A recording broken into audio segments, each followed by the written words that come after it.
प्यारे साथियों नमस्कार। उम्मीद करता हूं आप सभी लोग अच्छे, शानदार, स्वस्थ, जबरदस्त, जिंदाबाद होंगे।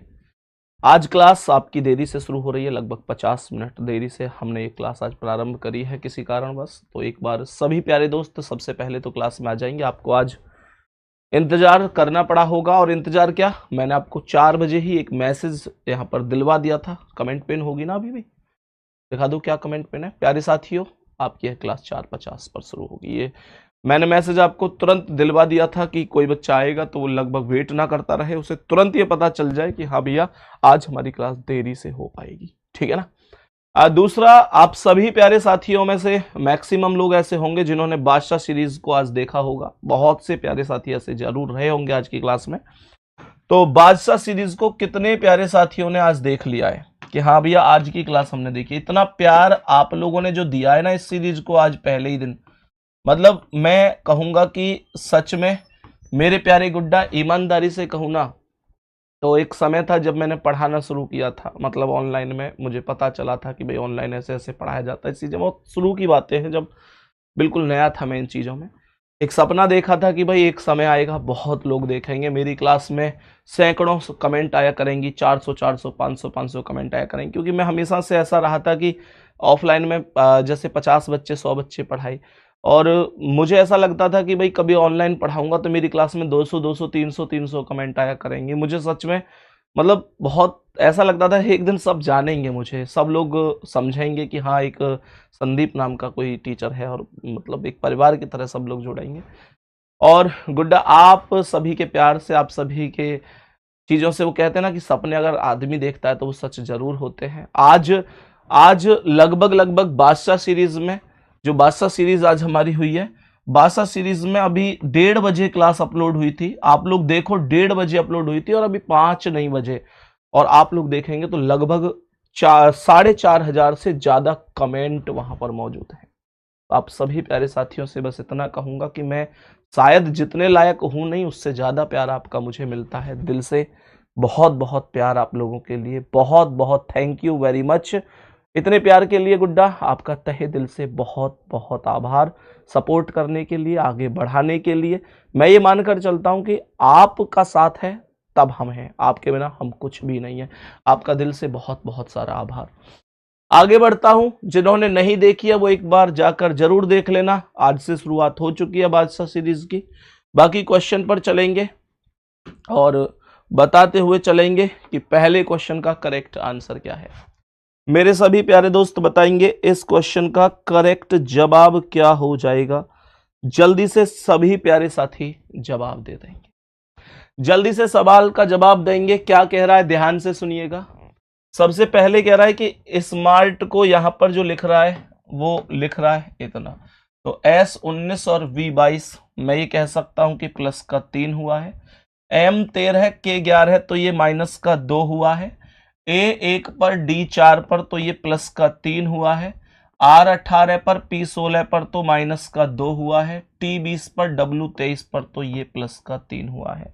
मैं इतना बोलूंगा कि +3 -2 +3 -2 +3, इस तरीके से पूरी इक्वेशन सेट हो चुकी है। तब आप यहां पर देखो P16 और 3 19 पर S आएगा। U21 में से 2 गए, 19 पर भी S आ जाएगा।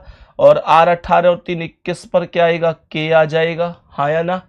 और मेरे प्यारे दोस्त यहां पर देखो, दोबारा से बताता हूं, P16 और 3 19 पर S आएगा। U21 में से 2 गए, 21 में से 2 गई तो 19 पर क्या आया, 19 पर मेरे प्यारे साथी 19 पर S आया। और यहां पर एक और S आ गया। ये R18 और 3 21 पर U आएगा। फिर G7 में से 2 गए, 5 पर E आएगा। और लास्ट में E5 और 3 8 पर H आ जाएगा। SSUEH करेक्ट आंसर होगा। बी ऑप्शन इस सवाल का राइट आंसर है। बी ऑप्शन इस सवाल का राइट आंसर हो जाएगा। आगे बढ़ जाते हैं। मैंने कहा इस क्वेश्चन को ध्यान से देखो। कोडिंग डिकोडिंग इंपॉर्टेंट है अपने आप में। कोडिंग डिकोडिंग से मतलब क्वेश्चन बनना एक नहीं बल्कि 3 से 4 क्वेश्चन तक बनने की उम्मीद हो सकती है। कोडिंग डिकोडिंग इतना मतलब है। मैंने यहां पर बोला C3 पर E5 पर तो ये प्लस का 2 हुआ है। ये A1 पर है, D4 पर है तो प्लस का 1 और 3 4 हुआ है, 3 प्लस। ये R 18 V 22 तो प्लस का 4 हुआ है। यहाँ I 9 पर है, G 7 पर है तो माइनस का 2 है, N 14 पर, K 11 पर माइनस का 3 है और G 7 पर, C 3 पर माइनस का 4 है। पहले 3 लेटर प्लस हुए हैं, प्लस 2 3 4, और लास्ट के 3 माइनस हुए हैं, 2 3 4। तो यहां पर आप लोग देखेंगे C 3 और 2 5 पर E आ जाएगा, फिर A 1 और 3 4 पर D आ जाएगा, S 19 4 23 पर W आ जाएगा, फिर K 11 में से 2 गए 9 पर I आएगा, E 5 में से 3 गए 2 पर B आएगा, T 20 में से 4 गए 16 पर P आएगा। EDWIBP, क्या मैं कह दूं कि D ऑप्शन करेक्ट है? क्या मैं कह दूं कि डी ऑप्शन करेक्ट है? बहुत बढ़िया, बहुत बढ़िया जी, शानदार, बेहतरीन। प्यारे साथी, आओ नेक्स्ट क्वेश्चन पर ध्यान पूर्वक समझेंगे इसका करेक्ट जवाब क्या हो सकता है। देखो सवाल है क्या, सवाल थोड़ा सा नए लेवल का है, ऐसे क्वेश्चन अब बनने शुरू हो गए हैं, परीक्षाओं में पूछे जाते हैं, थोड़ा सा ध्यान देना। और क्वेश्चन कह क्या रहा है, 100% क्या लिख रहा है भाई, कमेंट यार आपके ऊपर चली गई, माफी चाहूंगा, कोई दिक्कत नहीं है, बहुत आराम से चीजों को समझेंगे। यहां पर देखेंगे, देखो ये ऊपर यहां पर इसने 6 जैसे प्रतीक और संख्या दिए 6%, 8 9 एट द रेट, इस तरीके से सारे। तो इसने नीचे उनके कोड दिए हैं, 6 का G है, परसेंट का O है, 8 का H है, 9 का V है, एट द रेट का T है, इस तरीके से इसने सब दिए हैं। और हमको मेरे प्यारे दोस्त कुछ निर्देश दे रहा है। हमको इसने इनके बाद एक दिया है कि भाई 3 एट द रेट 4, क्या बोला, 3 एट द रेट 4 हैज और फिर 4, इसका पूरा कोट क्या हो जाएगा। इसने कहा 3 एट द रेट 4 हैज 4 का पूरा सिस्टम बताया है कि भाई ये क्या हो सकता है। बात समझ में आ रही है? तो ध्यान से थोड़ा सा समझने की कोशिश करना। मैंने यहां पर क्या बोला, सभी साथी ध्यान से सुनो। इसने पहला शर्त बोली कि यदि पहला घटक एक प्रतीक है, चेक करो क्या पहला घटक एक प्रतीक है? नहीं, पहला घटक यहाँ पर एक अंक है। प्रतीक क्या होते हैं? जो एट द रेट है, परसेंट है, ट्राइंगल, हैज, ये प्रतीक होते हैं। ये प्रतीक नहीं है, ये 3 क्या है अपने आप में, ये प्रतीक नहीं है, ये अपने आप में मेरे प्यारे दोस्त एक अंक है, ये एक अंक है। एक बार विकास को बुला दो। मैंने क्या कहा, तो पहली शर्त तो लागू हो नहीं रही। दूसरी शर्त क्या है, यदि पहला घटक एक विषम संख्या है, क्या पहला घटक विषम है? हाँ, 3 विषम है। तो ये कह रहा है कि और अंतिम घटक एक सम संख्या है। अंतिम घटक सम संख्या, हाँ जी, 4 सम संख्या है। तो ये कह रहा है गुड्डा कि तो पहले और अंतिम घटकों को कॉपीराइट के रूप में कूटबद्ध किया जाएगा। इसका मतलब ये हुआ कि इसमें दूसरी शर्त लागू हो रही है। थम्स अप करके बताओ क्या मैं सही कह रहा हूं? इसमें दूसरी शर्त लागू हो रही है। तो ये कह रहा है कि पहले और अंतिम घटकों को कॉपीराइट के रूप में, तो यहां पर ये कॉपीराइट आएगा, यहां पर ये कॉपीराइट, बाकी सब सेम रहेंगे। एट द रेट का कोड क्या होगा? एट द रेट का कोड होगा टी, तो यहां पर मैं टी लिख दूंगा। फिर 4 आ गया, 4 का कोड क्या है? बी है, तो यहां पर ये बी आ जाएगा। फिर हैज आ गया, हैज का कोड एफ है, तो यहां पर एफ आएगा। तो ये करेक्ट होगा, copyright, T B F, copyright, है ना? तो मेरे प्यारे गुड्डा, बात समझ में आ गई। पहला और चौथा ही तो बोला था कि पहले और अंतिम घटकों को कॉपीराइट के रूप में। तो यहां पर ये जो आया है ना, ये लास्ट वाला ये कॉपीराइट है। ये क्या है? कॉपीराइट है। इसे थोड़ा सा संशोधित कर लेना, ये कॉपीराइट है। और कौन सा करेक्ट हो जाएगा? डी वाला करेक्ट होगा। एक बार थम्स अप करो, कितने लोगों का सही है? थम्स अप कर दो, कितने लोगों का करेक्ट जवाब हो जाएगा? थम्स अप कर दो मेरे सभी प्यारे साथी, कौन सा करेक्ट हो जाएगा? डी ऑप्शन राइट आंसर हो जाएगा। नेक्स्ट क्वेश्चन पर आओ और ध्यान से देखो इसका आंसर क्या। ये क्वेश्चन ब्लड रिलेशन का है, गलत होने के चांस नहीं बनने चाहिए। एक एक साथी को बहुत प्यार से समझाया है मैंने, बहुत आराम से, बिल्कुल गलत नहीं होना चाहिए। बहुत ही सुपर तरीके से, जीरो लेवल से चीजों को सीखा करो, ठीक है ना? कोई जल्दबाजी में गलत मत किया करो। कोई शौक नहीं होना चाहिए कि हाँ मैंने पेपर इतनी देर पहले कर दिया, इस चीज का कोई शौक नहीं होता। आंसर बताओ इसका जल्दी से। हाँ भाई,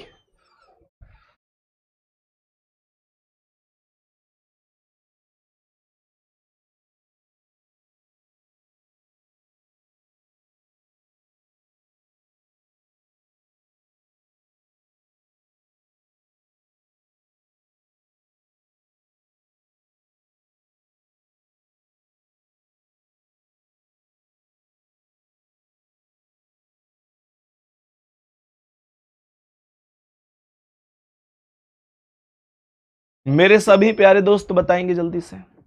मैंने क्या कहा, ध्यान से सुनना। ये कह रहा है कि u v का पिता है। क्या बोला, u v का पिता है, तो u पिता है तो प्लस हो गया, v का पिता है तो ये v हो गया। कह रहे w तथा x v के भाई हैं, तो w v के बराबर में आया और x भी बराबर में आएगा। w और x गुड्डा इसके भाई तो थे, तो दोनों के दोनों प्लस हो गए, v के बराबर में आ गए। y x की पत्नी है, तो x के बराबर में y आएगी, और y पत्नी है तो माइनस हो जाएगी।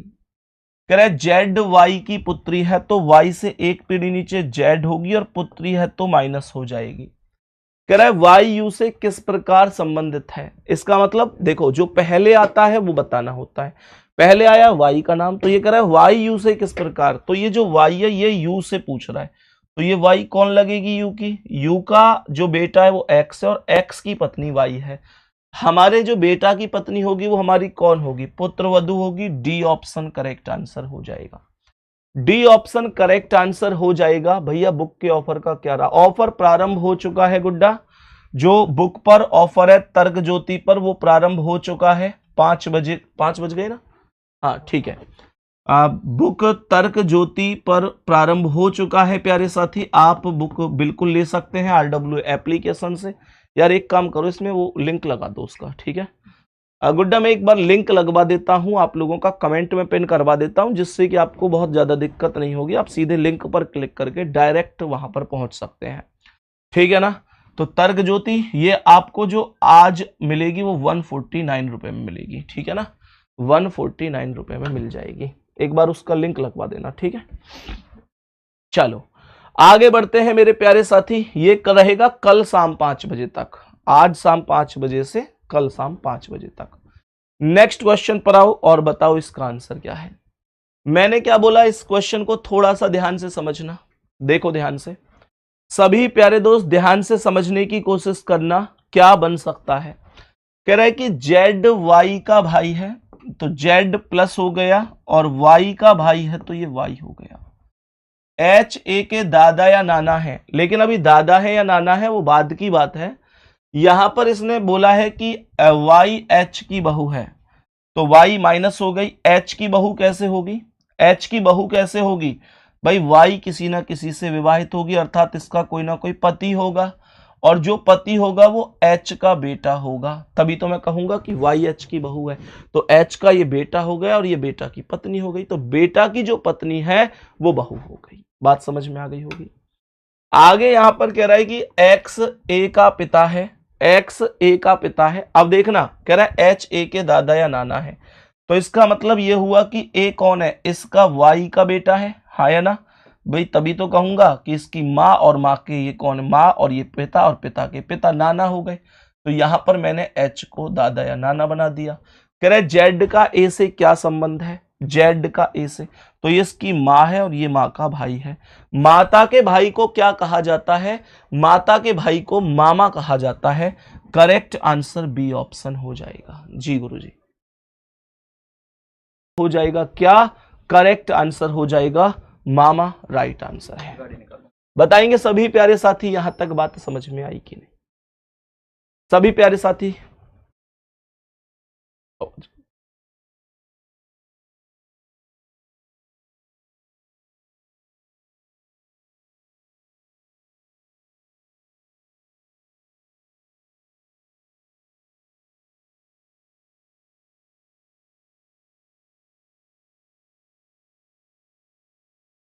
बताओ भाई जल्दी से, नेक्स्ट क्वेश्चन बताएंगे इसका क्या आंसर है।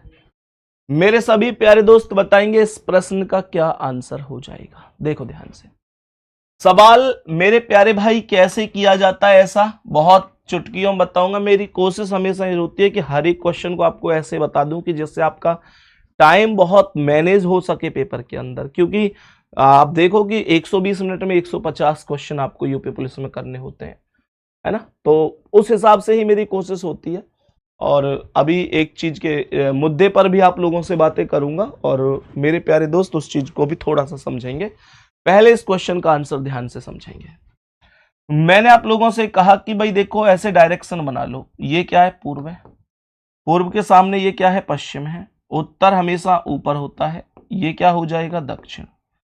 तो आप देखेंगे कि उत्तर और पूर्व के बीच में उत्तर पूर्व हो जाएगा, दक्षिण और पूर्व के बीच में दक्षिण पूर्व हो जाएगा। ध्यान से समझना, मैंने कहा कि उत्तर और पश्चिम के बीच में उत्तर पश्चिम होगा भाई, दक्षिण और पश्चिम के बीच में क्या हो जाएगा दक्षिण पश्चिम हो जाएगा।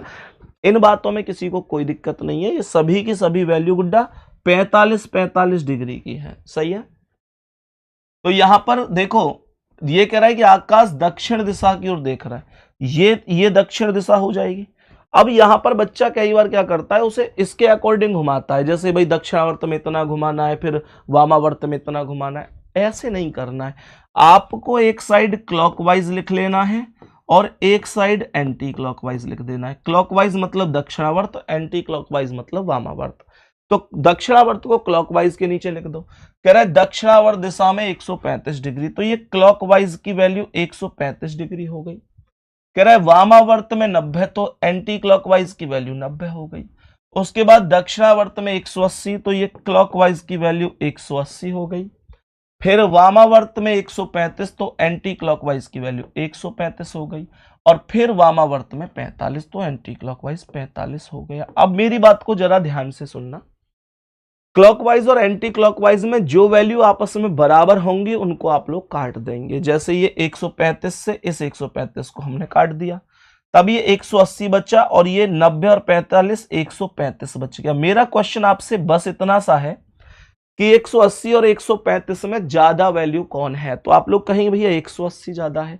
मेरा दूसरा क्वेश्चन है कि कितना ज्यादा है, आप कहेंगे 135 से 180 भैया 45 ज्यादा है। तो आप एक काम करो, क्लॉकवाइज में 45 डिग्री रख देंगे, क्लॉकवाइज में 45 डिग्री रख देंगे। बात समझ में आ गई, क्लॉकवाइज में 45 डिग्री रख देंगे। मेरे प्यारे गुड्डा क्लॉकवाइज में 45 डिग्री, जहां ये शुरू में था वहां से घुमा दो, तो यहां से क्लॉकवाइज में 45 डिग्री दक्षिण पश्चिम पर पहुंच गया, और ये दक्षिण पश्चिम आपके सवाल का आंसर हो गया।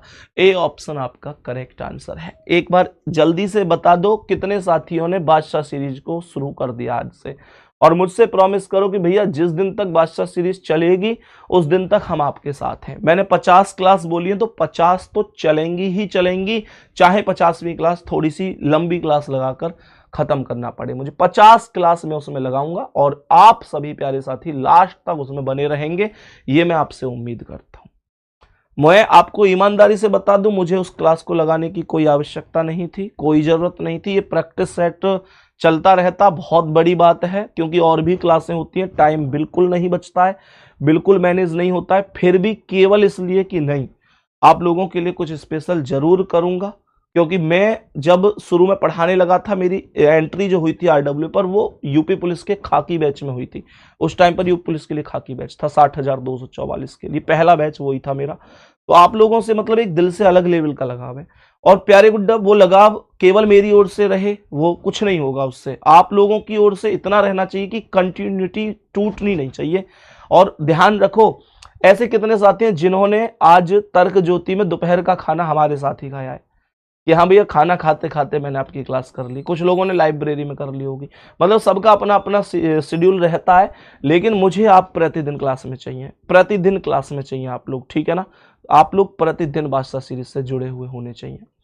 आगे बढ़ूंगा मैं, अभी नेक्स्ट क्वेश्चन पर चलूंगा। और दूसरा मेरे प्यारे दोस्त, इसका नेक्स्ट आंसर क्या हो सकता है, ध्यान से समझेंगे। अभी मैंने क्या बोला, सभी मेरे प्यारे साथी ध्यान से सुनेंगे। इस क्वेश्चन का करेक्ट जवाब क्या हो जाएगा, इस क्वेश्चन का करेक्ट जवाब क्या हो जाएगा, ध्यानपूर्वक समझने की कोशिश करना, ध्यानपूर्वक समझने की कोशिश करना। क्वेश्चन आपके सामने है कि ABCDE 5 भवन इस प्रकार है कि B A के उत्तर दिशा में, अगर ये A है तो A के उत्तर दिशा में B है, B को मैंने A के उत्तर दिशा में रख दिया, तो A का उत्तर कहाँ है, ऊपर है, तो मैंने B को A के उत्तर दिशा में रख दिया, कोई दिक्कत नहीं है। कह रहा है कि C B की पूर्व दिशा में है, तो B की पूर्व दिशा इधर होगी, यहां पर C आ जाएगा। E A के पश्चिम दिशा में, तो A का पश्चिम इधर होगा, और यहां पर E आ जाएगा A के पश्चिम दिशा में। D E के दक्षिण दिशा में है, तो E का दक्षिण नीचे होगा, यहां D होगा। क्वेश्चन ओवर हो चुका है, क्वेश्चन ओवर हो चुका है। कह रहा है कि डी सी के किस दिशा में है। ये जो डी है सी के किस दिशा में है, तो सी पर बैठकर देखो डी की दिशा क्या है। मैंने बोला सी पर, कह रहा है ना डी सी की किस दिशा में, तो डी किस दिशा में है सी की, तो सी पर बैठकर देखो डी की दिशा क्या है। गुड्डा आप जानते हैं नीचे दक्षिण होता है और इधर क्या होता है, पश्चिम। तो दक्षिण और पश्चिम के बीच की ये दिशा है जिसे आप लोग दक्षिण पश्चिम के नाम से जानते हो, दक्षिण पश्चिम के नाम से जानते हो, यही राइट आंसर होगा। नेक्स्ट क्वेश्चन पर आ जाओ, और सवाल यहां पर कह रहा है कि ये जो साइन है इसके विपरीत क्या हो जाएगा, इसके विपरीत क्या हो जाएगा। मेरा आपसे एक छोटा सा क्वेश्चन है, केवल एक छोटा सा क्वेश्चन है कि इन तीनों डाइस में से कोई से भी दो डाइस ऐसे बताओ जिनमें एक कॉमन हो, जिनमें एक कॉमन हो। ध्यान से सुनना, मैंने यहां पर क्या बोला, मैंने बोला हैज और ये सब चीजें, तो यहां पर इसे ही ले लेते हैं। देखो ये कॉमन ही तो है, ये कॉमन ही तो है ना। तो मैंने इसको ऊपर और नीचे लिख दिया, ऊपर और नीचे लिख दिया। यहां से ये डॉलर और ये हैज आया, यहां से डॉलर आया और डॉलर से ये हैज आ गया। यहां पर आगे बढ़ा तो ये एट द रेट और ये परसेंट आया, यहां से ये एट द रेट और ये परसेंट आ गया। और है इसके सामने कौन आएगा, जो बच गया है वो कौन बच गया, एंड का साइन बच गया है, जो ये वाला साइन है, एंड वाला साइन ये बच गया। और यही मेरे क्वेश्चन का आंसर होगा, यही मेरे क्वेश्चन का आंसर होगा, ए ऑप्शन। किसी को कोई समस्या है, दिक्कत है तो बता दो। सभी प्यारे साथी एक बार जल्दी से बताएंगे, किसी भी साथी को अगर कोई भी दिक्कत है, परेशानी है, तो मुझे बताओ कि भैया ये चीज में यहां दिक्कत है। आगे बढ़ते हैं, नेक्स्ट क्वेश्चन की ओर चले जाते हैं। ध्यान से समझेंगे ऐसा क्वेश्चन कैसे। ओपन डाइस से बताना है कि कौन सा क्लोज डाइस बन सकता है। पहले ओपन डाइस में अपोजिट आपको बताने हैं, हर एक व्यक्ति अपोजिट बता सकता है, कोई बड़ी बात नहीं है। कैसे बता सकता है कि जो एक है उसका अपोजिट 5 होगा। भाई तीसरा वाला ही जब अल्टरनेट चलते हैं तो तीसरा वाला अपोजिट होता है, या ना। अल्टरनेट का मतलब होता है एक को छोड़ने के बाद उसके अगला, ठीक है ना। तो मैंने एक को छोड़ दिया, एक से चला तो 3 को छोड़ दिया, 5 आ गया। तो जो एक का अपोजिट होगा गुड्डा वो 5 होगा। 3 का क्या होगा, 5 को छोड़ दो, 6 पर आ जाओ, तो 6 और 3 आपस में अपोजिट हो गए, और 2 और 4 भी आपस में अपोजिट हो गए। क्वेश्चन लगभग ओवर हो चुका है। प्रत्येक उस ऑप्शन को गलत किया जाएगा जिसमें दो अपोजिट एक साथ दिखाई दे रहे हैं। जैसे उदाहरण के तौर पे आप पहला देखो, इसमें 6 का अपोजिट 3 है, लेकिन इसमें 6 और 3 एक साथ नजर आ रहे हैं। दो अपोजिट कभी भी एक साथ नजर आ नहीं सकते, तो इसका मतलब ये हुआ कि ए नहीं हो सकता। तो इस ऑप्शन में ए दे रखा है, मैं कहूंगा ये कभी भी ठीक नहीं होगा। यहां पर दे रहा है 3 5 2, 3 अलग 5 अलग 2 अलग, ये हो सकता है। 1 6 4 सर, 1 अलग 6 अलग 4 अलग, ये हो सकता है। 3 2 1 सर, 3 2 1, ये भी हो सकता है। तो इसका मतलब बी सी डी। लेकिन ध्यान देना, मैं यहां जल्दबाजी में नहीं जाऊंगा, मैं रोटेट करके चेक करूंगा, क्योंकि मेरे पास ऐसा ऑप्शन भी है जिसमें केवल बी बोल रहा है, मेरे पास ऐसा भी है केवल बी और डी बोल रहा है, बी सी और डी बोल रहा है। इस तरीके से मेरे पास दिए गए हैं। तो मेरे सभी प्यारे गुड्डा जरा ध्यान से समझने की कोशिश करना। सभी क्या कह रहे हो, लिंक लगा दिया? अब भाई लिंक लग चुका है आपका किताब वाला, एक बार चेक करके देख लो काम कर रहा है कि नहीं कर रहा है, चेक करके देख लो। प्यारे गुड्डा आप लोगों का लिंक लग चुका है, जो किताब वाला लिंक है, और एक बार क्लिक करके सभी प्यारे गुड्डा एक बार क्लिक करके बता दो क्या 149 शो हो रहा है। जल्दी से एक बार बता दो क्या 149 शो हो रहा है। आप लोगों एक बार थम्स अप कर दो कि हाँ भैया लिंक लग चुका है और 149 शो हो रहा है, ठीक है ना। तो सभी प्यारे साथी आगे देखो ध्यान से क्या कह रहा है गुड्डा। ये इंफॉर्मेशन इसलिए नहीं दी जाती कि यहाँ मैं बिजनेस करने बैठा हूं, आप लोगों से बिजनेस नहीं करना है, लेकिन इसलिए दी जाती है कि फिर बाद में आप लोगों के इतने मैसेज आते हैं कि भैया हमें पता ही नहीं चला, हम ले नहीं पाए, फिर इतना बड़ा प्रेशर आता है बच्चों का कि फिर दोबारा से। नहीं तो यकीन मानो कि 318 पेज की ऐसी किताब जो 4 कलर में है 149 पर, मैं यहाँ पे खड़े होकर कह रहा हूं कि उसमें एक भी रुपया बचने जैसी स्थिति नहीं है।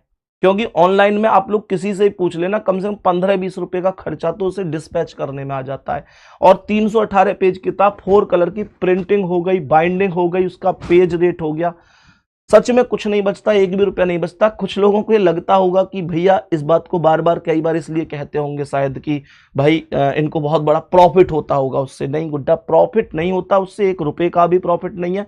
बस ये होता है कि बाद में टेंशन बच जाती है कि बच्चों के जो लगातार फिर मैसेज आते हैं कि भैया आपने ऑफर आया, हमें पता नहीं चला, हमको इन्फॉर्मेशन नहीं मिली, हम कैसे खरीदें, IVR पर दुनिया भर की कॉल, बच्चे के सर में दर्द, ऊपर से वो परेशान है, IVR पे कॉल कर रहा है, हमारे पास मैसेज कर रहा है। इसके अलावा कुछ दूसरा इससे कुछ फायदा नहीं होता है। फायदा के नाम पर इतना फायदा जरूर है कि बच्चा मेरी किताब से पढ़ रहा है, मेरे लिए वो बड़ी बात है। इतना मैं इतना जरूर कहूंगा, वो मेरा फायदा है। और उसमें आप मेरा लालच समझ सकते हैं या कुछ भी समझ सकते हैं कि बच्चा मेरी किताब से पढ़ रहा है, वो मेरे लिए बड़ी बात है। क्योंकि कोई कहेगा भैया किससे पढ़ रहे हो, संदीप सर की तर्क ज्योति से पढ़ रहा हूं, वो मेरा लालच, उसे आप कह सकते हैं। वो मैं डंके की चोट पे कहता हूं, उतना तो है। और आप ही बता दो, क्या वो जायज नहीं है? क्या वो जायज नहीं है? हर व्यक्ति चाहता है कि वो आगे बढ़े, मैं भी चाहता हूं। तो मेरे प्यारे दोस्त, आप ही तो एक माध्यम है, आप ही तो आगे बढ़ाने के लिए आज तक आप ही तो बढ़ाते हुए आए हैं। ठीक है, यहां तक उम्मीद करता हूं कि सबको ये बात समझ में आ गई होगी। अब ध्यान से समझना। तो मैंने कहा, ये कह रहा है यहां पर पहला कि 3 5 2, यहां पर देखो 2 3 5 क्लॉकवाइज है, 2 3 5, और यहां भी 2 3 5 क्लॉकवाइज है, तो ये तो बन जाएगा, ये तो बन जाएगा। कह रहा है 1 6 4, तो यहां पर एक को नीचे यहां ले आऊंगा, 1 6 4 क्या है, क्लॉकवाइज है, और यहां 1 6 4 क्लॉकवाइज, तो ये भी बन जाएगा। कह रहा है 3 2 1, तो यहां पर 2 1 3 क्लॉकवाइज है, और यहां पर 2 1 3 क्लॉकवाइज, भाई ये भी बन गया। सभी के सभी बन गए। तो मेरे सवाल का जवाब होगा कि भाई केवल बी सी और डी तीनों सही है। बी सी डी तीनों के तीनों एकदम करेक्ट हो जाएंगे। आगे बढ़ेंगे प्यारे दोस्त नेक्स्ट क्वेश्चन पर। कह रहा है घड़ी में 3:20 हो रहे हैं, तो बताओ दर्पण प्रतिबिंब में कितना समय दिखाई दे रहा होगा। 3:20 हो रहे हैं, जरा ध्यान से देखना। मैंने कहा भाई देखो, दर्पण प्रतिबिंब का सवाल जब भी होगा ना, आप 11:60 में से घटा दिया करो। 11:60 का मतलब 12 ही होता है, लेकिन 3 बजे होते तो मैं केवल 12 में से घटाता। लेकिन इसने 3:20 बोले हैं, तो मैं इसे 11:60 में से घटा दूंगा। दर्पण प्रतिबिंब को कितने में से घटाओगे? 11:60 में से। रिपीट कर लिया करो अपने माइंड में। तो मैंने से 3:20 को घटा दिया, 60 में से 20 गए तो 40 आ गया, और 11 में से 3 गए तो 8 आ गया। ये 8:40 हो जाएगा, जो कि ए ऑप्शन मेरे सवाल का करेक्ट आंसर हो जाएगा। कोई दिक्कत ही नहीं है। आगे बढ़ेंगे। कह रहा आज मंगलवार है, तो 491 दिन पहले कौन सा दिन था? आज मंगलवार है, 491 दिन पहले की बात कर रहा है। सवाल करने का एक तरीका तो यह है विकास मेरे पास कि आज मंगलवार है तो 1 दिन पहले सोमवार, 2 दिन पहले रविवार, 3 दिन पहले सोमवार, ऐसे कर करके मैं 491 तक चला जाऊं, पेपर तो खत्म हो ही लेगा इतनी देर में। तो ऐसे तो मैं नहीं करने वाला हूं, तो मैं दूसरे तरीके से जाऊंगा। मैं एक काम करता हूं, मुझे पता है कि 7 दिन बाद कोई भी दिन रिपीट होता है, 7 किसी में जोड़ोगे तो भाई वही दिन आएगा। जैसे उदाहरण के तौर पे समझो कि आज कितनी तारीख है, 25 तारीख है, तो 25 तारीख में 7 दिन जोड़ोगे तो जो भी आएगा वो सेम दिन आएगा, है ना। जैसे 25 से अगर 7 घटाओगे तो 18 तारीख को भी आज का ही दिन रहा होगा। तो मैं वही बात बताना चाहता हूं कि आप 491 में यहां पर 7 से भाग दे दो। जब आप लोग 7 से भाग दोगे तो 70 बार जाएगा, 70 7 490 हो जाएगा, और आपके पास एक शेष बचेगा। इसका मतलब आपको 491 के साथ कैलकुलेट नहीं करना, आपको केवल 1 के साथ कैलकुलेट करना। और जो आपको 1 के साथ कैलकुलेट करना है वो सीधी सी बात है, मंगलवार जो दे रखा था ट्यूसडे, उसमें से एक माइनस कर देना है। तो ये मंडे आ गया। भैया जी माइनस क्यों किया, प्लस भी तो कर सकते थे। इसलिए क्या, क्योंकि पहले दे रखा है, पहले के लिए हमेशा माइनस करते हैं। अगर बाद बोलता तो मैं प्लस कर देता, पहले बोल रहा है इसलिए माइनस कर दिया, और मंडे मेरे क्वेश्चन का करेक्ट आंसर हो गया प्यारे साथी। नेक्स्ट क्वेश्चन पर आओ। ये सेटिंग अरेंजमेंट का सवाल है, सेटिंग अरेंजमेंट का सवाल है। कल मैंने बहुत प्यार से आपको एक सवाल बताया था सेटिंग अरेंजमेंट का। सबसे बड़ा मेन खेल क्या, बस एक ही है, मेन खेल केवल एक ही है कि आपको राइट और लेफ्ट पता होना चाहिए। अगर आपको राइट और लेफ्ट पता है तो आपको दुनिया की कोई ताकत इसे गलत नहीं करा सकती। कैसे नहीं करा सकती, देखो। जैसे मैंने कहा, ये कुल मिलाकर कितने व्यक्ति हैं, 6 कर्मचारी बैठे हुए हैं। तो यहां पर ये ऐसे ही तो बैठेंगे, ये इनका केंद्र हो जाएगा, तो ये इसका राइट है। यहाँ पॉइंट छोड़ो बिंदु आएगा, पॉइंट छोड़ो बिंदु आएगा, पॉइंट छोड़ो बिंदु आएगा, पॉइंट छोड़ो बिंदु आएगा, पॉइंट छोड़ो बिंदु आएगा। दोबारा से सुनो, जो मैं बैठूंगा पेपर में, मैं ऐसे ही तो बैठूंगा सामने, क्योंकि यही तो केंद्र है, केंद्र की ओर ही तो बोला है कि केंद्र की ओर मुंह करके बैठे हैं। तो ये व्यक्ति सामने देख रहा है, ये मेरी तरह देख रहा है, मेरा राइट इधर है तो इसका राइट भी इधर होगा। मैंने बिंदु लगा दिया, पॉइंट लगा दिया। मैं जैसे ही आगे बढ़ूंगा, मैं जैसे ही आगे बढ़ूंगा तो यहां पर इस पॉइंट को छोड़ूंगा, यहाँ बिंदु, इस पॉइंट को छोड़ूंगा, यहाँ बिंदु, इस पॉइंट को छोड़ूंगा, यहाँ बिंदु, इस पॉइंट को छोड़ूंगा, यहाँ बिंदु, ठीक है ना। इस तरीके से आ जाऊंगा। 9वें क्वेश्चन को एक बार देख लेते हैं गुड्डा, कोई दिक्कत नहीं है। 9वें क्वेश्चन में क्या दिक्कत आ गई, 9वें क्वेश्चन में क्या दिक्कत आ गई, 3 5 2, ये देखो 2 3 5 क्लॉकवाइज, 2 3 5 क्लॉकवाइज, 1 6 4, एक यहाँ लिखा तो 1 6 4 क्लॉकवाइज, 1 6 4 क्लॉकवाइज, है ना। 3 2 1, तो यहाँ पर 2 1 3 क्लॉकवाइज, 2 1 3 क्लॉकवाइज, ठीक तो है मेरे भाई, क्यों परेशान होते हो। देखो अब यहाँ पर ध्यान से समझना कैसे करना है। मैंने कहा आप लोगों से, किसने कहा है, वी एन के बाएं दूसरे स्थान पर है, एन को यहां लिख दो, एन के बाएं बोला है तो इधर आ जाओ, 1 2, यहां पर वी आ गया, एन के बाएं दूसरे पर, एन के बाएं पहला, दूसरा वी हो गया। कह रहा है एल पी के तुरंत बाएं है, एल पी के तुरंत बाएं है, अभी नहीं पता कहां आएगा। आर पी के बाएं दूसरे स्थान पर है और पी एन के दाएं तीसरे पर है। क्या बोला, पी एन के दाएं तीसरे पर है, तो एन का दायां 1 2 3, यहां पर पी आ गया। मुझसे कह रहा था कि आर पी के बाएं दूसरे पर है, तो पी के बाएं 1 2, यहां पर आर आ जाएगा। सवाल को अगर ध्यान से देखूं तो इसने एक बात और बोली है कि एल पी के तुरंत बाएं है, तो पी के तुरंत बाएं यहां पर एल आ जाएगा। बच कौन गया गुड्डा, आप लोग ध्यान देंगे, टी बच गया, उसे आप यहां लिखो, क्वेश्चन इज ओवर। वी के तुरंत दाएं कौन बैठा है, तो वी के तुरंत दाएं टी बैठा है। कितने लोगों का जवाब टी बैठा है, ये आया है। कितने लोगों का जवाब ऑप्शन नंबर बी अर्थात टी है, वो मुझे एक बार जरूर बता दो। कितने साथी समझ चुके हैं कि हाँ इसका आंसर टी आएगा, वो मुझे एक बार जरूर बता देना कि हाँ भैया टी ही आएगा, हमें पता चल गया है। एक बार इस क्वेश्चन को ध्यान से देखो। पिछले क्वेश्चन में व्यक्ति एक सर्कल में बैठे थे, नीचे करो कमेंट को। पिछले क्वेश्चन में एक सर्कल में बैठे थे और इस क्वेश्चन में आप देखेंगे तो इनका मुंह अलग है। सभी प्यारे साथी बताएंगे, भैया एक टीचर थे, बोल रहे थे ऑनलाइन वाले देख के पढ़ाते हैं, मैं उन्हें कुछ नहीं बोला क्योंकि आपने सिखाया हर जवाब हमारी वर्दी देगी, और भैया मैं उनको वर्दी पहन के बताऊंगा कि भैया से पढ़ा था। इग्नोर कर दिया करो इन चीजों को। आगे बताओ, इस क्वेश्चन को देखो ध्यान से, इस क्वेश्चन को ध्यान से देखेंगे मेरे सभी प्यारे दोस्त, कोई दिक्कत नहीं है। जब कोई कहे ना कि भाई गलत हो तुम, जब कोई कहे कि गलत हो तुम, तो उससे कहो सही है आप, ठीक है ना। मेरी बात समझ में आ रही है। जब कोई तुमसे कहे कि गलत हो तुम, तो तुम उनसे कहो सही है आप, क्योंकि वक्त बताएगा कि कौन सही है कौन गलत है। देखो ध्यान से,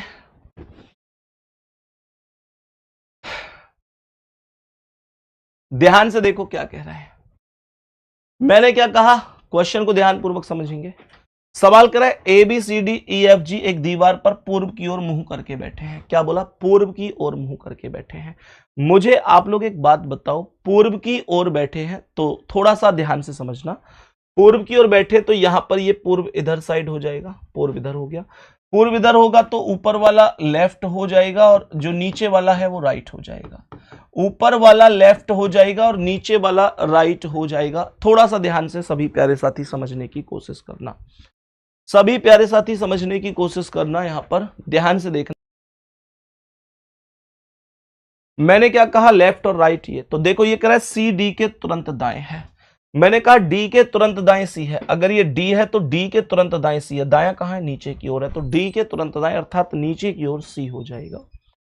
कह रहा है बी एक छोर पर है और ई उसका पड़ोसी है। प्यारे गुड्डा, बी एक छोर पर है, ई उसका पड़ोसी है, कोई बात नहीं है। कह रहा है डी दक्षिण छोर से तीसरा है, डी दक्षिण छोर से तीसरा है तो इसका मतलब पहले पर कोई और है, दूसरे पर सी है, तीसरे पर डी है।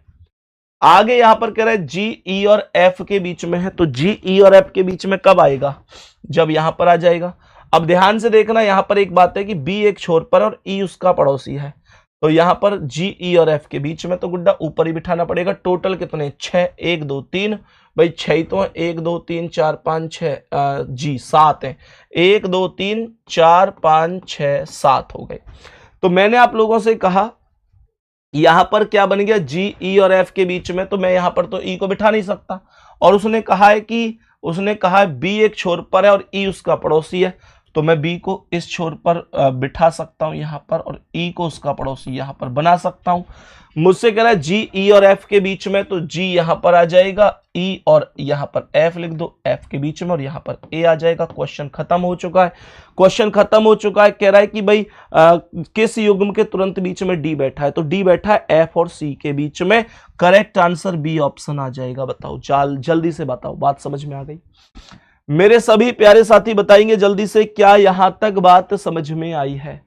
मेरे सभी प्यारे साथी जल्दी से बताएंगे क्या यहां तक बात समझ में? बिल्कुल मैं बता देता हूं क्वेश्चन नंबर कौन सा है वो। 1 सेकंड का थोड़ा सा टाइम देंगे।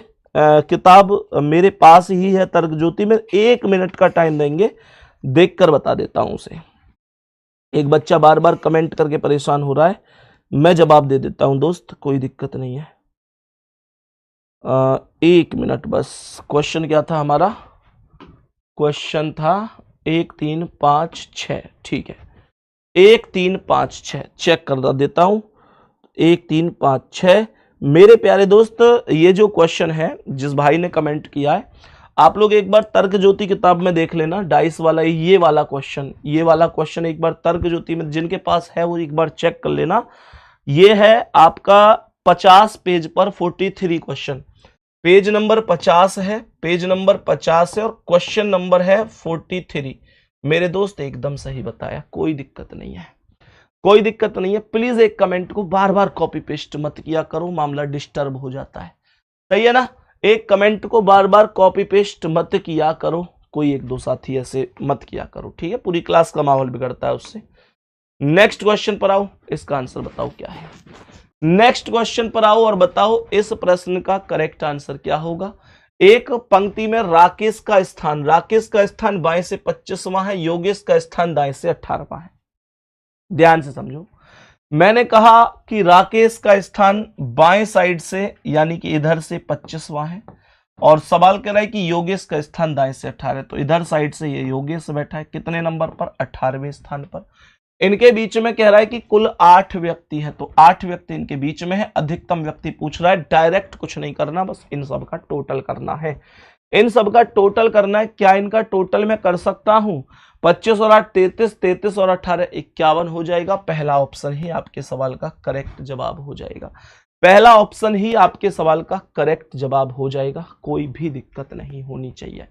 नेक्स्ट क्वेश्चन पर आ जाओ और बताओ इसका आंसर क्या है। सबसे भारी कौन है ये पूछ रहा है, सवाल करे सबसे भारी कौन है, बस ये बता दो सबसे भारी कौन है। तो मेरे प्यारे साथी, मैंने आपको ये बात पहले भी बताई थी, जब भी सबसे हल्का पूछे, सबसे भारी पूछे, सबसे कम पूछे, सबसे ज्यादा, तो आप डायरेक्ट अप्रोच लगा सकते हैं। कैसे? कह रहा है अमित वजन में गोविंद से भारी है। मुझे एक बात बताओ, अगर अमित गोविंद से भारी है, अगर अमित गोविंद से भारी है तो गोविंद सबसे भारी तो नहीं हो सकता भाई। अगर अमित गोविंद से भारी है तो गोविंद सबसे भारी नहीं हो सकता, गोविंद को हमने गलत कर दिया। कह रहे मोहन जॉन से हल्का है, मोहन जॉन से हल्का है, कोई दिक्कत नहीं है। प्रवीण जॉन से भारी है, जो प्रवीण है वो जॉन से भारी है, तो इसका मतलब क्या है? जॉन सबसे भारी नहीं हो सकता क्योंकि उससे भारी तो प्रवीण है, गलत हो गया। किंतु गोविंद से हल्का है, जो प्रवीण है वो जॉन से तो भारी है पर गोविंद से हल्का है, तो प्रवीण गोविंद से हल्का है, तो इसका मतलब प्रवीण भी सबसे भारी नहीं हो सकता, तो सबसे भारी कौन होगा? अमित हो जाएगा। सी ऑप्शन राइट आंसर है, सी ऑप्शन राइट आंसर है, सबसे भारी यहां पर अमित हो जाएगा। नेक्स्ट क्वेश्चन पर आएंगे और बताएंगे इसका आंसर क्या है। सिस्मोग्राफ का संबंध भूकंप से है, हाइग्रोमीटर का पूछता है। मेरे सभी प्यारे गुड्डा, साइंस में आपने ये पढ़ा होगा हाइग्रोमीटर। मुझे बताओ जल्दी से क्या मापता है? सिस्मोग्राफ भूकंप मापी यंत्र है। मुझे आप कमेंट में बताओ हाइग्रोमीटर क्या मापता है? हाइग्रोमीटर मापता है मेरे प्यारे गुड्डा, बिल्कुल बिल्कुल बिल्कुल बिल्कुल आर्द्रता मापता है, आर्द्रता मापता है ना? आर्द्रता मापता है, सी ऑप्शन आपका आंसर होना चाहिए। आर्द्रता मापता है, सी ऑप्शन आपके क्वेश्चन का परफेक्ट आंसर होना चाहिए। सभी प्यारे साथी बताएंगे, कोई दिक्कत तो नहीं है। नेक्स्ट क्वेश्चन पर चलते हैं।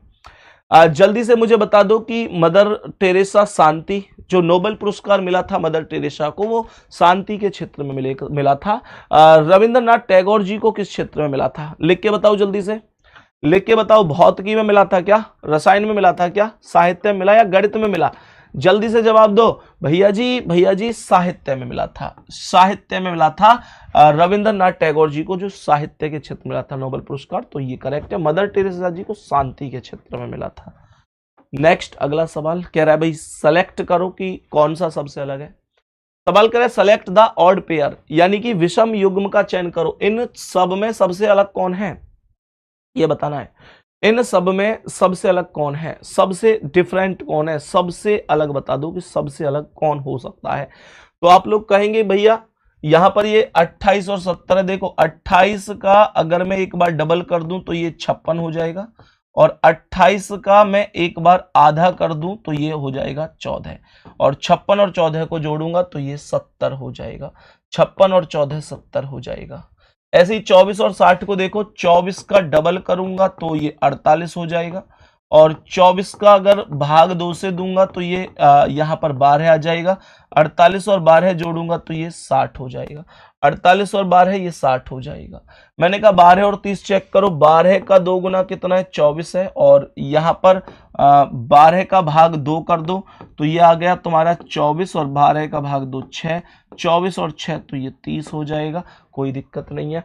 ए ऑप्शन आपका अलग हो ही जाएगा, ए ऑप्शन आपका अलग हो जाएगा। 36 दूनी 72 होते हैं, और 72 में 36 का आधा 18 जोड़ोगे तो 80 नहीं आएगा, वो 90 आएगा, तो इस वजह से ए ऑप्शन अलग हो जाएगा।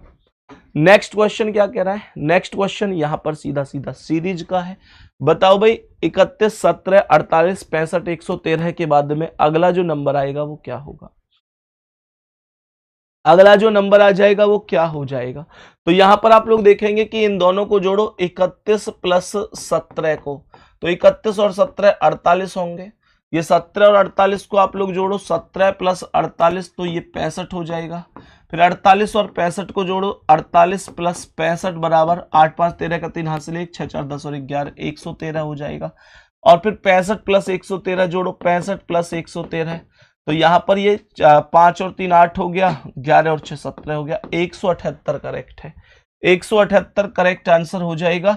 डी ऑप्शन आपका सही जवाब है, 178 एकदम राइट आंसर है। आगे बढ़ते हैं, नेक्स्ट क्वेश्चन पर आएंगे, जरा ध्यान से देखेंगे क्या कह रहा है।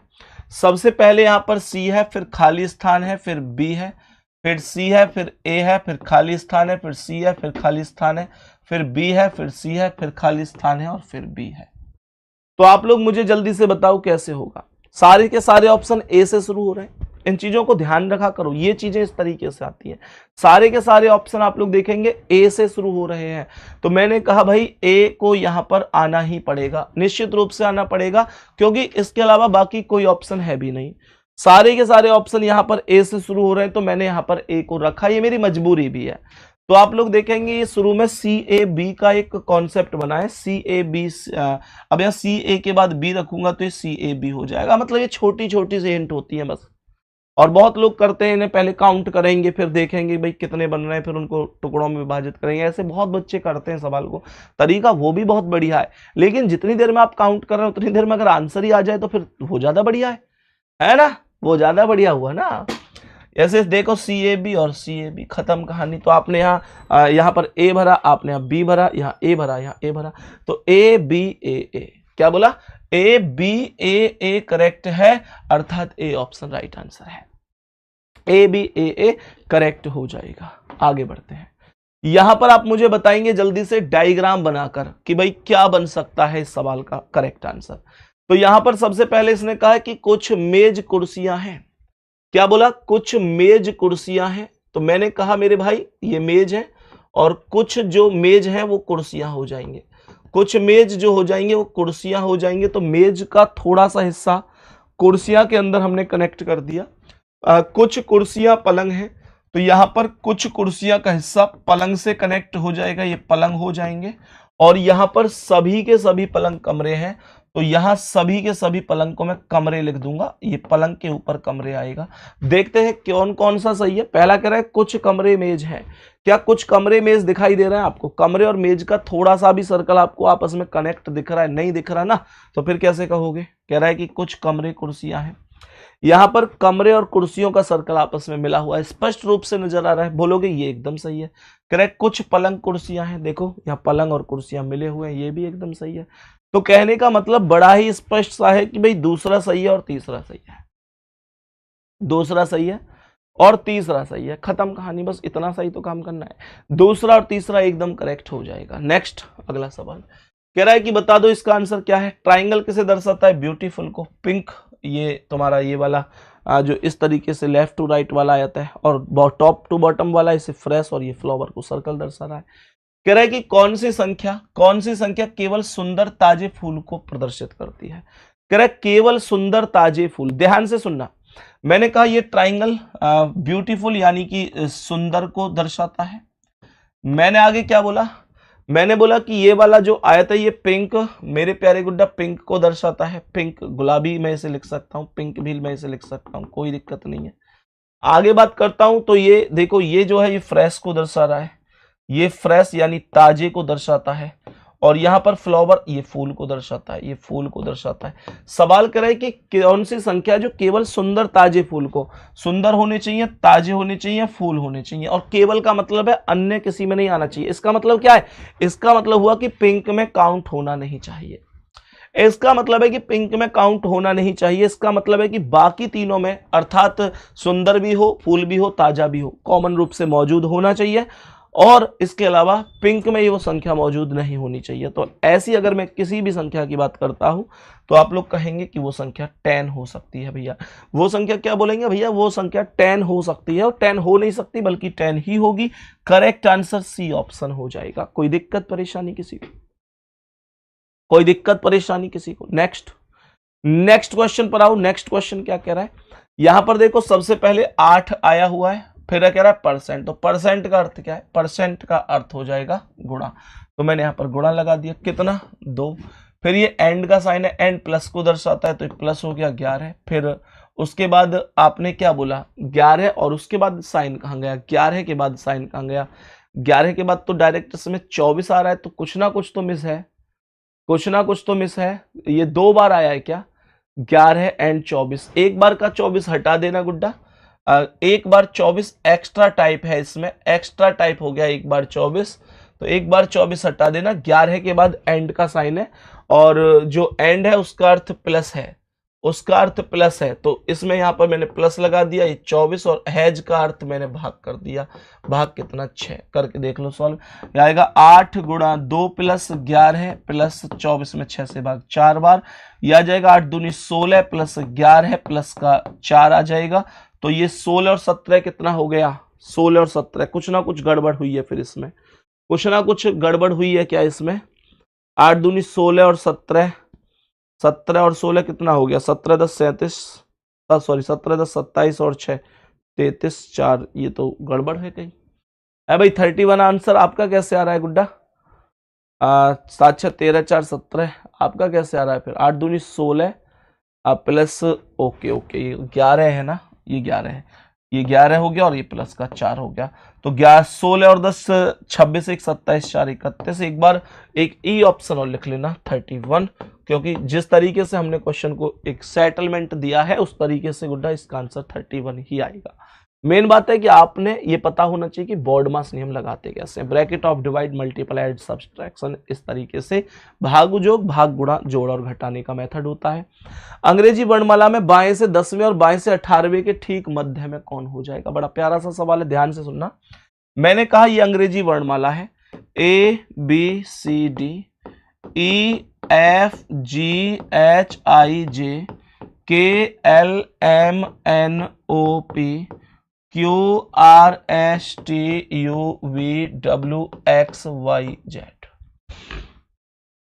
थोड़ा सा ध्यान देना सवाल पे।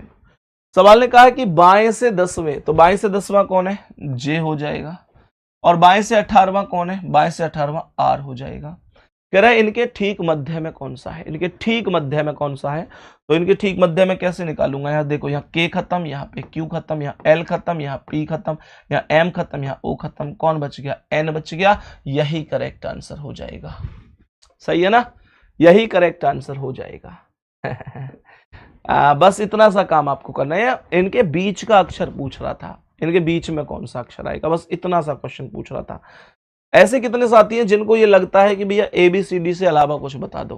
कितने लोग चाहते हैं इसकी ट्रिक बताऊं मैं आप लोगों को, कितने लोग चाहते हैं कि, कुछ लोगों को तो यही नहीं पता होगा इसकी भी ट्रिक हो सकती है। तुम्हारे भाई के पास हर चीज का समाधान मिलेगा, बीमारी होनी चाहिए, इलाज हर बीमारी का है, इलाज हर बीमारी का होगा। गुड्डा बताओ कितने लोग चाहते हैं इसकी ट्रिक बता दो भैया, ट्रिक बता दो, ट्रिक ऐसी कि पता होना कैसी। देखो मैं इसकी ट्रिक बता रहा हूं, तुमको डायरेक्ट ट्रिक क्या कर देनी है। ये कह रहा है बाएं से 10 और ये कह रहा है बाएं से 18। एक छोटा सा काम कर दो, बस 18 और 10 को जोड़कर 2 से भाग दे दो। 18 और 10 28, 2 से भाग दे दो, 28/2 14, 14 पर n आता है, यही आंसर है। पेन उठाने की जरूरत तो नहीं पड़ी, पेन उठाने की जरूरत तो नहीं पड़ी। मैंने क्या बोला, मैंने बोला बाएं से 10, ये 10 और ये 18, 18 और 10 28, 28/2 14, 14 पर n, खत्म कहानी, आंसर। अब आप लोग कहेंगे भैया ये कैसे कर दिया आपने। मेरे गुड्डा हमेशा ध्यान रखना, ये ट्रिक तभी लगेगी जब या तो ये दोनों इक्वेशन लेफ्ट है या दोनों इक्वेशन राइट है। एक लेफ्ट है और एक राइट है, तो फिर दोनों को लेफ्ट बनाना पड़ेगा, और राइट को लेफ्ट बनाना बड़ी बात नहीं होती है। 27 में से राइट की वैल्यू को घटा के लेफ्ट की वैल्यू बन जाती है। ये बात आप लोग प्रॉपर जानते हैं। हाँ भाई, क्या बोला मैंने बोला अगर दोनों लेफ्ट है तो डायरेक्ट ट्रिक बनेगी। जैसे अभी अगले सवाल को देखो, जैसे अभी अगले सवाल को देखो, क्या कह रहा है, कह रहा है दाएं से 6 और दाएं से 24। तो मैंने क्या बोला, 6 और 24 30, 30/2 15, 15 पर क्या आता है ओ। क्या ये सही आंसर है? नहीं नहीं नहीं, ये सही नहीं है, ये सही नहीं है। अगर ये दोनों ही लेफ्ट होते, दोनों लेफ्ट होते तो ओ सही था, लेकिन अब ये दाएं हैं दोनों, तो यहां पर दाएं मतलब उल्टा पूछ रहा है, उल्टा यानी जेड से शुरू करवा रहा है, तो ओ का विपरीत करना पड़ेगा, ओ का विपरीत करना पड़ेगा, और ओ का विपरीत क्या है, एल, करेक्ट, ये सही है। अब समझ में आई कहानी? फिर से सुन लो मैं क्या बता रहा हूं। मैं बता रहा हूं कि अगर ये दोनों के दोनों बाएं हैं तो दोनों को जोड़ के 2 से भाग दे दो, जो आएगा वो आंसर है। ये दोनों के दोनों दाएं हैं तो दोनों को जोड़कर 2 से भाग दे दो, जो आएगा उसका विपरीत आंसर है। और अगर गुड्डा एक दायां है एक बायां है, तो पहले दोनों को बायां बनाओ, जो बायां है वो तो बायां है ही, जो दायां है वो भी 27 में से घट के जो वैल्यू आएगी वो बायां बन जाएगा। फिर डायरेक्ट दोनों को जोड़कर 2 से भाग दे दो, जो आएगा वो आंसर है ना। सारी चीजें यही खत्म हो जाती हैं। चलो नेक्स्ट क्वेश्चन पे आओ, बताओ इसका आंसर क्या है। इसका एक बार एक मुझे सीक्वेंस बताओ भाई जल्दी से, क्या लग सकता है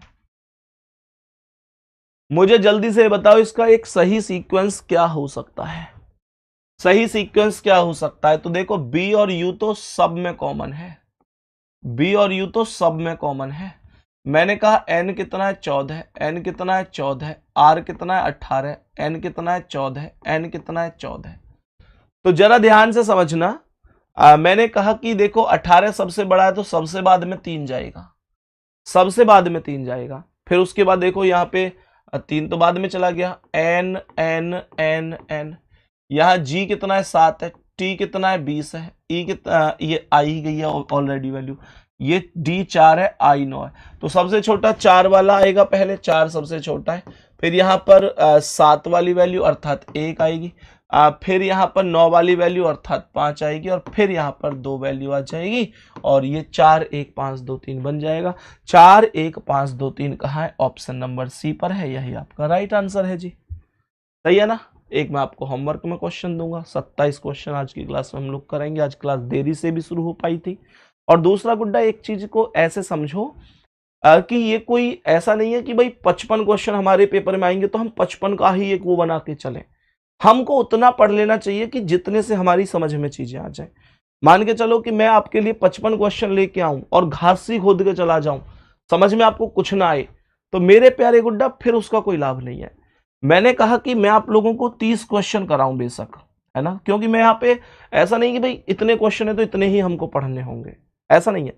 मेरा मानना यह है कि मैं अगर आपको 30 क्वेश्चन प्रतिदिन कराऊं, लगभग मुझे लगता है कि अगर तरीके से पढ़ा जाए, एक तो यह कि भाई मान के चलो 55 क्वेश्चन आ रहे हैं पेपर में, तो 55 क्वेश्चन ही मैं आपको डेली डेली करा रहा हूं, वो ठीक है, कोई दिक्कत नहीं है। लेकिन एक बात आप भी जानते हो कि 55 क्वेश्चन अगर मैं कराऊंगा तो मुझे बहुत स्पीड से खींचने पड़ेंगे, बहुत स्पीड से चलना पड़ेगा। और इतनी स्पीड से आप लोग समझो ना, इतनी स्पीड से आप कैसे मैनेज कर पाओगे, बहुत सारी चीजें आपको समझ में नहीं आती। जैसे अभी आप लोगों ने एक उदाहरण देखा था कि ये वाला क्वेश्चन था, मैंने आपको बताया कि भाई ऐसे जोड़ के ऐसे कर दो, दोनों बाएं से तो ऐसे जोड़ के 2 से भाग दे दो, एक दोनों दाएं से तो 2 से भाग दे के जो आ रहा है उसका विपरीत कर दो, एक बायां एक दायां है तो ऐसे कर दो। क्योंकि मेरे माइंड में ये कि भाई मुझे 55 क्वेश्चन पढ़ने हैं, ये बच्चे के माइंड में चल रहा है। अगर माइंड में ये होता कि यार ठीक है मैं 55 थोड़ी करने, हमें 30 करने, तसल्ली करेंगे, तो हो सकता था मैं इस पूरे मामले को ही आपके सामने डिस्कस करता। और मेरे प्यारे गुड्डा वास्तविकता भी यही है। मैंने क्या कहा, काम कम हो पर इतना होना चाहिए कि जिंदगी भर के लिए माइंड में सेट हो जाना चाहिए। मैं आप लोगों को 1 घंटे में 55 क्वेश्चन करा रहा हूं, बहुत स्पीड से चलना पड़ रहा है। मैं आप लोगों को 1 घंटे में 30 करा रहा हूं, 55 समझ में कुछ नहीं आ रहा, 30 में समझ में सब कुछ आ रहा है, और ऐसा क्वेश्चन कभी भी आ जाए कभी गलत नहीं होगा। तो मेरा मानना तो यह है कि मैं अगर स्टूडेंट तुम्हारी जगह होता तो 30 क्वेश्चन कम नहीं होते, 30 क्वेश्चन इतने होते कि चीजें एकदम माइंड में सेट तो हो रही है ना। सबसे मेन बात यह है कि मैं 55 क्वेश्चन की जिद में ऐसा तो नहीं है कि भाई मैं कर ही नहीं पा रहा, मैं चीजों को सेटलमेंट ही नहीं बना पा रहा, तो वो चीजें भी आपको समझनी होंगी, वो चीजें भी गुड्डा आप लोगों को समझनी होंगी।